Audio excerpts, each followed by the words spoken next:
जय श्री राम। मेरे मिथुन राशि के प्यारे जातक जातिका, मैं हूं आपके साथ आपका अपना डॉक्टर राज मिश्रा और आपका अपना पसंदीदा प्रोग्राम मानस ज्योतिष ज्ञान फिर से एक बार आपके सामने लेकर के उपस्थित हूं। जून कैसे व्यतीत होगा आपके साथ और क्या रखना है आपको सावधानियां जून महीने में, क्या अच्छा है और क्या सावधानी रखने लायक है, इन सारे विषयों पर मेरा प्रयास रहेगा कि आपको डिटेल्ड इंफॉर्मेशन इस कार्यक्रम के अंतर्गत दी जाए। एक तो सबसे पहली बात मैं आपको ये क्लियर करना चाहूँगा कि अगर किसी प्रकार से राम कथा, भागवत कथा, धार्मिक कार्यक्रम इत्यादि आयोजन करना चाहते हैं, शिव पुराण कथा इत्यादि कराना चाहते हैं और चाहते हैं कि मैं वो आकर आपके यहाँ करूँ, तो आप प्लीज़ मुझे संपर्क कर सकते हैं। आप मेरा वो कार्यक्रम आयोजित कर सकते हैं। साथ में रात को 9 बजे, दोपहर को 12 बजे मैं लाइव आता हूँ, फ्री होता है, लाइव में आप जुड़ सकते हैं। पहले बाद में बात करना चाहते हैं, कॉल अपॉइंटमेंट लेकर बात कर सकते हैं। अच्छा, मिथुन राशि के लिए अगर हम बात करते हैं, राशि स्वामी जो बुध है वो गोचर करेंगे 11th हाउस के अंतर्गत। शनि जो गोचर करेंगे वो 9th हाउस के अंतर्गत गोचर करेंगे। एक शानदार संयोग इस बार बनने जा रहा है। दशमेश और पंचमेश का जो एक प्रबल राजयोग होता है और उस पर तृतीयेश का साथ में संबंध, ये द्वादश भाव के अंतर्गत बनता हुआ दिख रहा है। द्वादश भाव के अंतर्गत अगर ये संयोग दिख रहा है मिथुन राशि के लिए, तो ये किसके लिए सबसे फेवरेबल होगा, किसके लिए सबसे फायदेमंद होगा? जो लोग विदेश में रहते हैं, ध्यान रखिएगा, जो लोग फॉरेन कंट्रीज में रहते हैं, फॉरेन कंट्रीज में रहते हैं या फॉरेन कंट्री जाना चाहते हैं, विदेश में रहते हैं या विदेश जाना चाहते हैं, या बच्चों को भेजना चाहते हैं या एजुकेशन इत्यादि के लिए विदेश जाना चाहते हैं, तो ऐसे परिस्थिति के अंतर्गत ये माह आपके लिए बहुत शुभ रहेगा।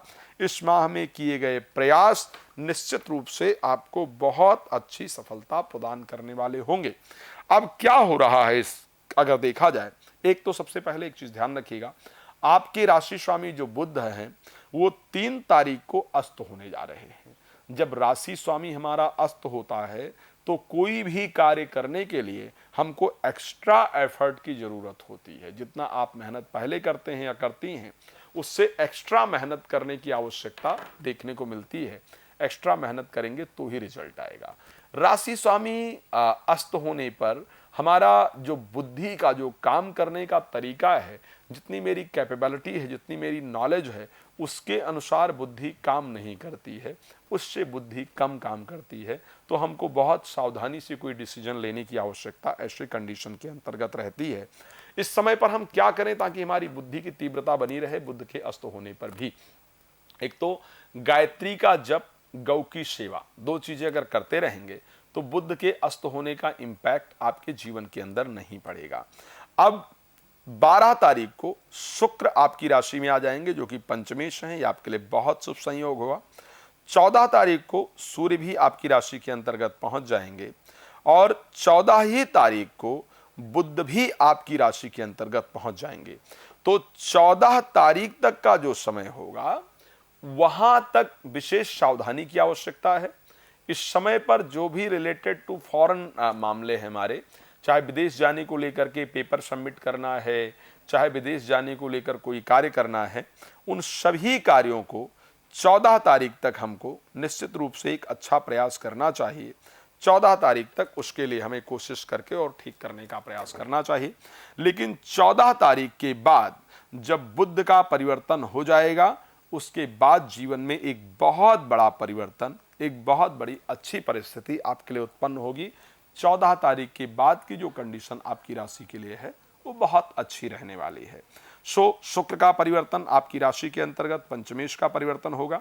यहाँ पर स्वास्थ्य बेहतर होगा, कुछ प्रतिष्ठित लोगों के साथ मुलाकात होगी, परिवार के साथ समय व्यतीत होने का संयोग बनेगा। हाँ, एक चीज ध्यान रखिएगा, इस महीने में शेयर मार्केट इत्यादि से भी कुछ अच्छे लाभ दिख रहे हैं। अगर शेयर मार्केट में आप जो ट्रेडिंग इत्यादि आप करते हैं, शेयर मार्केट में पैसा इत्यादि लगाते हैं, लेकिन वो पैसा अगर गोल्ड पर लगाया जाएगा तो, या जो कंपनियां गोल्ड से रिलेटेड वर्क करती हैं उन कंपनियों पर अगर पैसा लगाया जाएगा, या जो कंपनियां वस्त्र से रिलेटेड वर्क करती हैं उन कंपनियों पर पैसा लगाया जाएगा, तो निश्चित रूप से आपके लिए फायदेमंद होगा। इस महीने में जो लोग फॉरेन में रह रहे हैं, विदेश में रह रहे हैं, इस कंट्री से बाहर रह रहे हैं, उनके लिए विशेष लाभ प्राप्त होता हुआ दिख रहा है। अगर आप मिथुन राशि के जातक जातिका हैं और विदेश में रहते हैं तो ऐसे परिस्थिति में विदेश में आपके घर इत्यादि की प्राप्ति का सुंदर संयोग दिख रहा है। एक बात और जो बहुत सावधानी की है वो ये है कि नौकरी से संबंधित कार्य में अगर आप नौकरी कर रहे हैं तो वहां पर ज़्यादा लड़ाई झगड़ा करने का या उलझने का प्रयास मत कीजिए। बहुत सावधानी से आपको कार्य करना होगा। वहां पर लोग आपको उलझाने का काम करेंगे, वहां पर लोग आपके अगेंस्ट षड्यंत्र करने का काम करेंगे। आपको उनके षड्यंत्र से बचने की आवश्यकता है। उनके उलझावे में, उनके बहकावे में ना आकर के अपने कार्य पर लगे रहने की आवश्यकता है। ऐसे कंडीशन में आपको निश्चित रूप से अच्छा रिजल्ट प्राप्त होगा। मैरिज को लेकर के ये वर्ष, ये महीना आपको अच्छा रिजल्ट देगा।